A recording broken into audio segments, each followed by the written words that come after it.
I'm Lydia, and I've lived a life that's straight out of a storybook, minus the fancy trimmings. I was a teacher for most of my years, shaping minds and wiping noses. Life took a sharp turn when I lost my husband, Tom, in a car crash. Our son, Michael, was just 7 then, and he became my whole world. When my folks passed, they left me a bit of money. I used it to pay off debts and bought a snug little house in the suburbs. It was just me and Michael against the world, and that was enough for us. Now Michael, he grew up smart and kind, every mother's dream.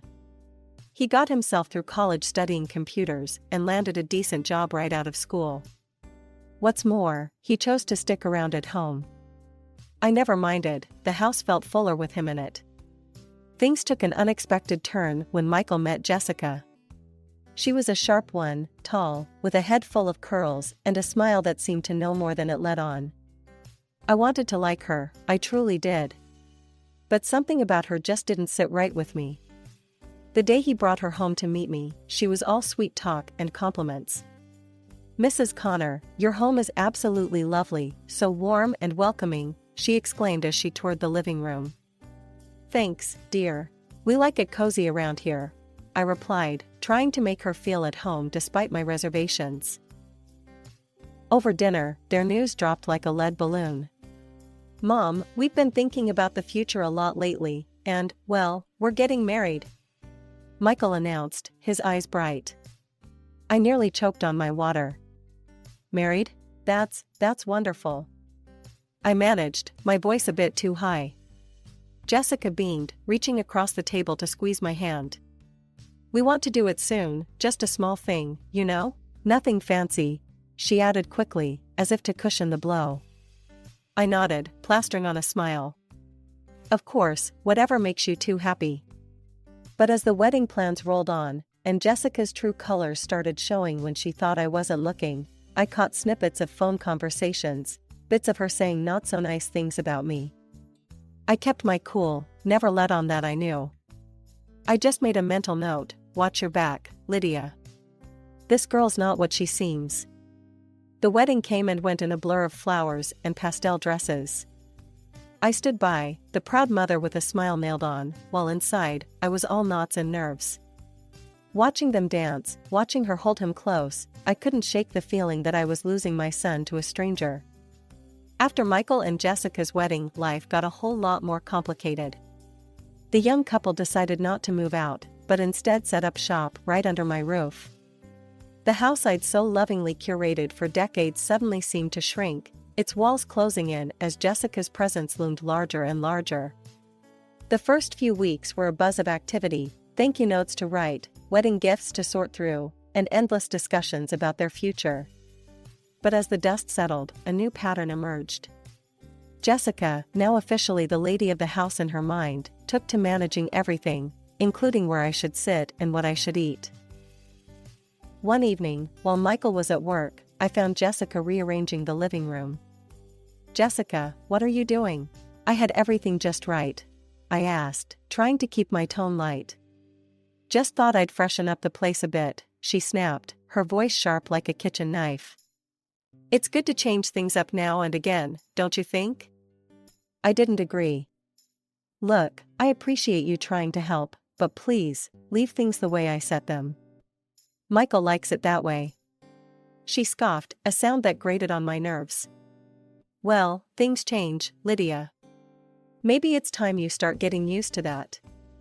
Then came the pregnancy announcement.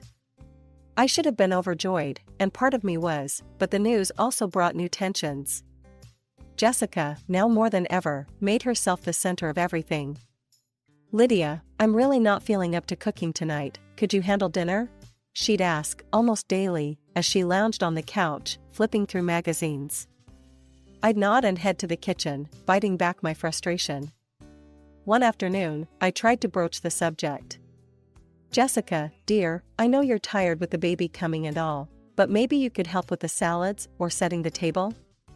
She looked at me as if I'd suggested she climb Mount Everest. "Really, Lydia? I'm carrying a child here. You expect me to stand and chop vegetables?"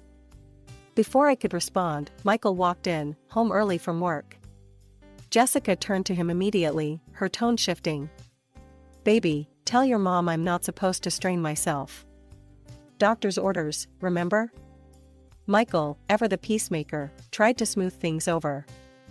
Mom, Jess really needs to take it easy. Maybe we can all pitch in a bit more, huh? As the weeks turned into months, my home life revolved around Jessica's needs and whims. I felt more like a housekeeper than a family member. One particularly tough day, after scrubbing the kitchen clean while Jessica ordered takeout, I finally let off some steam to Susan, my next-door neighbor and longtime confidant. Lydia, why do you put up with that girl? Susan asked as we sipped coffee in her kitchen. I shrugged, a heavy sigh escaping my lips. What choice do I have? It's Michael's wife. I can't just kick them out. Susan shook her head, her eyes fierce. You need to stand up for yourself, Lydia. This is your house, your rules. Don't let that little tyrant push you around. Her words struck a chord, and as I walked back home, I realized she was right. I needed to reclaim my space, my authority. I was the one who built this life, not Jessica. But figuring out how to do that without losing my son was a puzzle I wasn't sure how to solve. Life in our house grew more complicated with the arrival of Michael and Jessica's twins. At first, the joy of being a grandmother was overwhelming, in a good way. Those tiny hands, the late-night coos, and even the cries were music to my ears. But as the twins grew, so did the demands on my time and energy. Days blurred into nights as I juggled childcare with my job and household chores. Jessica, meanwhile, seemed to take her role as the mother a bit too leisurely, preferring to spend her days lounging or shopping. Cooking was a foreign concept to her, and I found myself handling every meal, on top of cleaning up after everyone. One exhausting evening, I was knee-deep in laundry when Michael came home. Spotting him in the hallway, I couldn't hold back any longer. Michael, we need to talk, I started, the fatigue evident in my voice. He looked concerned but wary. What's wrong, Mom? It's all too much. I love those babies, but I'm not as young as I used to be. I thought Jessica would take on more by now.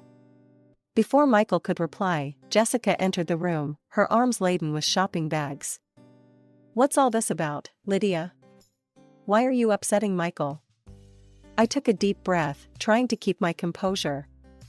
Jessica, I just think it's time you started helping out more around here. Maybe even cook a meal once in a while. Jessica's face twisted into a scowl. Are you saying I'm a bad mother? How dare you? The room grew tense, the air thick with unspoken grievances. I think it might be better if you find your own place, I finally said, the words heavy on my tongue but necessary. Jessica took my words like a slap. So you want to kick us out? Your own grandkids? No, Jessica, that's not what I meant. I just think it might be easier on all of us if you had your space, and I had mine. The conversation ended with no resolution, just a lot of hurt feelings. Jessica stormed off to their room, and Michael followed after a moment, leaving me alone in the silent aftermath. Feeling isolated in my own home, I confided in Susan the next day over a cup of tea. I just don't know what to do anymore. I'm at my wit's end, I confessed, the steam from the tea fogging up my glasses. Susan was always full of fiery advice. Lydia, you've got to put your foot down. It's your house, your rules. Maybe it's time they learn that. Her suggestion of eviction seemed extreme, but as I mulled it over, it didn't seem entirely unreasonable. I just don't want to lose my son, or my grandkids, I admitted, the fear of making a permanent rift a constant shadow. Sometimes, tough love is the only way, Susan said firmly. But whatever you decide, I'm here for you. Years had flown by, each more draining than the last. I'd hoped things might change as the twins got older, but Jessica never took up the reins as a mother should. She didn't work, claiming the kids needed her at home, though it seemed they needed anyone but her given how little she actually did around the house. On the morning of my 58th birthday, I woke early, stirred by a mix of anticipation and loneliness. I baked a cake, chocolate, everyone's favorite. I decorated it with the simple tools I had, thinking of the small pleasures that used to light up Michael's face when he was a boy. By the time the afternoon rolled in, the cake sat on the counter, its sweet aroma filling the kitchen. I waited, listening for the sounds of the car pulling up, the kids' laughter spilling in as they returned from kindergarten. But the door that eventually opened brought in no joyful noise, just Michael and Jessica, their faces strangely tense. "Where are the kids?" I asked, a frown knitting my brow. Michael looked away, and Jessica, ever so blunt, answered, "They're at my mom's. We thought we'd take the weekend off. Just the two of us." Jessica poured herself and Michael a glass of wine without acknowledging my offer. They clinked glasses right there in the kitchen, a silent toast to their getaway. Then, Jessica turned to me, her voice cold as ice. "Lydia, would you mind keeping it down this weekend? We really need some quiet." Stunned, I stood there, holding the cake knife, feeling like a stranger in my own home. "This is my house," I said, the words heavier than I intended. "And it's my birthday." Jessica scoffed, her voice sharp. "Look, Lydia, just stay in your room and keep out of our way. We want to enjoy our weekend." Michael didn't meet my eyes. "Mom, please, just this once." The pain of his betrayal was sharper than any knife I'd ever held. "Your once is every time, Michael," I whispered, my voice cracking. They didn't listen. Instead, Jessica walked up to me, took my arm, and led me to the door. "You know, we're already tired of you whining. You should take a walk, clear your head," she said, as she pushed me out into the cold, rainy evening. Dressed only in my house clothes, with nowhere to go, I walked the streets, my tears mingling with the rain. Finally, I found myself on Susan's porch, shivering and miserable. She opened the door, her expression turning from surprise to anger as she saw my state. "Lydia, what on earth? Come in, you're soaking wet." As I sat in her warm kitchen, wrapped in a dry blanket, I poured out the whole sorry tale. Susan's face grew darker with each word. "This is the last straw, Lydia," she said firmly. "You can't let them treat you like this. It's your house, your life. You've got to fight back." Her conviction was a lifeline thrown into the turbulent waters of my despair. "But how, Susan? He's my son. I don't want to lose him." "You've already lost him if he can treat you this way. Let's call my brother, the lawyer. We'll see what your options are." I nodded, feeling the first stir of resolve. Susan made the call, and her brother agreed to meet me the next day. Sitting in her cozy living room, I realized I was afraid to go back to my own home. A place where I was unwelcome on my own birthday no less. I trudged back home late that night, heart heavy and clothes still damp. The house was silent, the only sign of life being the clutter of dirty dishes and half-empty wine glasses scattered around the living room. I didn't bother cleaning up, I was too spent, both emotionally and physically. Instead, I went straight to my room, locking the door behind me. As dawn broke, I lay in bed, the events of the previous day replaying in my mind. I quietly got up, gathered my essentials, phone, house documents, and a bit of courage tucked into my purse, and slipped out to meet Susan's brother, the lawyer. The morning was crisp, and as I walked to the lawyer's office, the cool air felt like a balm.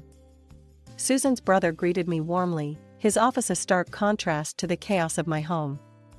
"Lydia, let's sit down and talk this through," he said, gesturing to a chair across from his desk. I took a deep breath, and as I told him everything, his expression grew serious. "It sounds like you've been through quite an ordeal. You have rights, especially in your own home." "What can I do? I don't want to live like this anymore," I confessed, feeling a mix of hope and fear. "Well, we could start by looking into Jessica's past. There might be something there. And, if you're serious about this, we can file for an eviction notice.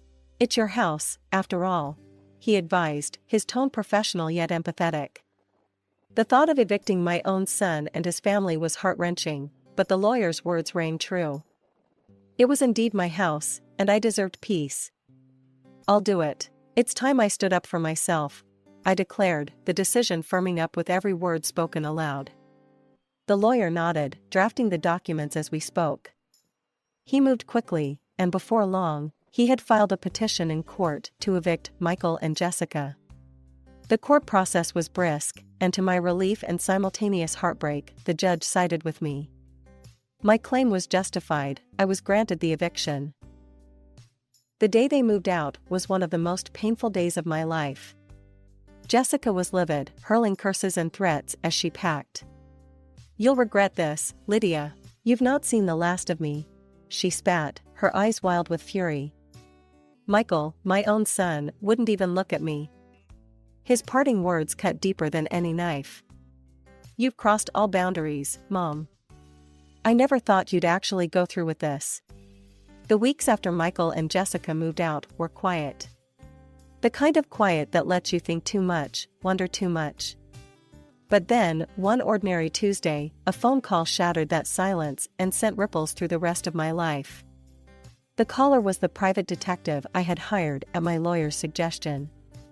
I remember fumbling with the phone, my hands shaking slightly as I answered. "Mrs. Connor, I've found something you need to see." The detective's voice was grave, urgent. "What is it? What did you find?" I asked, my heart pounding. "I think you better sit down for this," he replied. I perched on the edge of my armchair, clutching the phone tighter. "I'm listening." The investigation into Jessica's past turned up more than we bargained for. She was not only a known fraud but is also suspected in the death of her first husband. The police couldn't prove anything at the time, and she walked free. My breath caught in my throat. "And? There's more. She had a child with her first husband, a boy. She abandoned him right after her husband's death. And regarding her husband's fatal car accident, we found new evidence. It appears she might have been directly involved." I felt a chill run down my spine. "What kind of involvement?" "She tampered with his car. We tracked down the mechanic who worked on the brakes. He's been carrying this guilt for years, and now, he's ready to confess. He claims Jessica paid him to tamper with the brakes." I sat stunned, unable to speak for a long moment. This is monstrous. My son and grandchildren. I need to go to the police. They need to know all this. "That's the right step, Mrs. Connor. I'll send over all the evidence we've collected." Hanging up, I felt a storm brewing inside me. With the dossier of evidence in hand, I went straight to the police station. The officers were initially skeptical, but as they sifted through the documents and listened to my account, their skepticism turned to concern. "We'll need to take immediate action based on this new evidence," one of the detectives said, his expression grim. Days later, I watched, heart in mouth, as the police arrested Jessica. The scene played out on the evening news, cameras flashing as she was led away in handcuffs. Her face was a mask of fury and disbelief. Back home, Susan sat beside me, her hand gripping mine. "You did the right thing, Lydia. It had to be done." On the screen, reporters buzzed around the police, speculating, questioning. I felt a mix of relief and sorrow, relief that the truth was out, sorrow for what it meant for my son. Michael, poor Michael. He had been duped, dragged into a nightmare, by a woman he loved. How could she have hidden all this? How could I not have seen? I murmured, more to myself than to Susan. "Sometimes, we see only what we want to," Susan replied softly. "But you've possibly saved more lives, Lydia. Remember that." After Jessica's arrest, Michael took on the full responsibility of caring for the twins. He was drowning in legal fees, desperate to prove Jessica's innocence. It wasn't long before he came knocking on my door, the son I'd raised alone, now a weary, desperate man. He looked exhausted, eyes hollow, when he asked, "Mom, I need to borrow some money for Jessica's bail. The lawyers are bleeding me dry, but I can't let her rot in jail." My heart ached seeing him like this, but the sting of his recent harshness was still fresh. "Michael, I can't. After everything that's come out. I just can't support that." His face hardened, the hurt in his eyes turning to anger. "You never liked her. Now you see your chance and you just let her suffer, huh?" What kind of mother are you? Michael, you don't understand. I'm doing this to protect you, to protect the kids, I pleaded, my voice trembling with emotion. Protect us? By tearing us apart? He scoffed bitterly, shaking his head. You've ruined everything, Mom. You think you're helping, but you're just making it all worse. With that, he stormed off, curses muttered under his breath echoing around the silent house. The situation took a darker turn when one of Jessica's old friends turned up at the police station, her face pale, her hands trembling. The detectives called me in when she started talking. I never thought she'd actually do it, but Jessica planned it all, the woman confessed, her voice a haunted whisper. She wanted to get rid of you, Lydia. She talked about making it look like an accident, pushing you down the stairs when you were alone. My blood ran cold. The room spun slightly as her words sunk in. She wanted to kill me? Yes, and not just you. After you were gone, she planned to do the same to Michael. She wanted everything, the house, the money, everything you both owned. The detectives assured me they were taking it seriously, but the revelation shook me to my core. As I left the station, the world seemed a different place, darker, more dangerous. Back home, Susan was waiting, her expression grim. I heard what happened. That woman is a monster, Lydia. You know that now, right? I do, but Michael doesn't. He still thinks I'm the enemy. I sighed, the weight of my son's estrangement heavy on my heart. Give him time. He's got to see the truth for himself. And he will. He has to, Susan said firmly, squeezing my hand in solidarity. As I lay in bed that night, the silence of the house was no longer comforting, but a reminder of the family I once had. The betrayal, the danger I had unknowingly lived with. I shuddered at the thought of what might have happened if I hadn't acted, if I had let my doubts and Michael's displeasure sway my resolve. When Michael finally saw the horrific truth, he halted all legal support and refused to post bail for her. He filed for divorce and moved to strip Jessica of her parental rights. One rainy afternoon, not long after these events, Michael came to my door. His eyes were weary, his shoulders slumped, an image of defeat and remorse. Mom, can I come in? His voice was low, hesitant. I nodded, stepping aside to let him into the house. It felt strange having him there, in the space that had been a battleground for so long. Mom, I'm here to apologize. For everything. I was blinded, and I didn't listen to you. I'm so sorry. I listened, the words I had longed to hear now stirring a tumult of emotions within me. Michael, you believed in her, protected her, even when she was destroying our family. How do you think that felt for me? I know it was wrong. I can't even begin to understand how much I hurt you, he replied, his voice cracking with the burden of his guilt. And the children? I pressed, needing to know they were safe. They're with me now. They're safe, I promise. Jessica, she won't be able to hurt them anymore, he assured me, determination stealing his features. I nodded, the information settling some of my fears. And what do you want from me, Michael? He swallowed hard, looking down at his hands before meeting my gaze again. I hope that we can start to rebuild. I miss you, Mom. And the kids miss their grandma.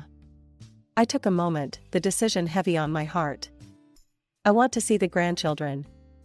They shouldn't suffer because of all this. But you, Michael. I'm not sure I can forgive you. In the days that followed, I spent more time with my grandchildren, cherishing their laughter and the joy they brought to the quiet house. Their innocence was a balm to my worn soul, and I was determined to raise them differently, to instill values that perhaps I had failed to fully instill in Michael. Susan, ever my rock, stood by me through it all. You're doing the right thing, Lydia, she would say during our long talks over coffee. You're strong, and now you're free to live your life on your terms. She was right. I had learned a hard lesson about the dangers of losing oneself in the care of others, of ignoring one's own needs and rights. Now, I was rediscovering who I was beyond being a mother and a grandmother. Reflecting on everything that had happened, I was grateful. Grateful for the truth, no matter how painful it had been, and for the chance to start anew. Life was different now, richer and more mine than it had been in years. I was moving forward, one sure step at a time, on a path that was entirely my own.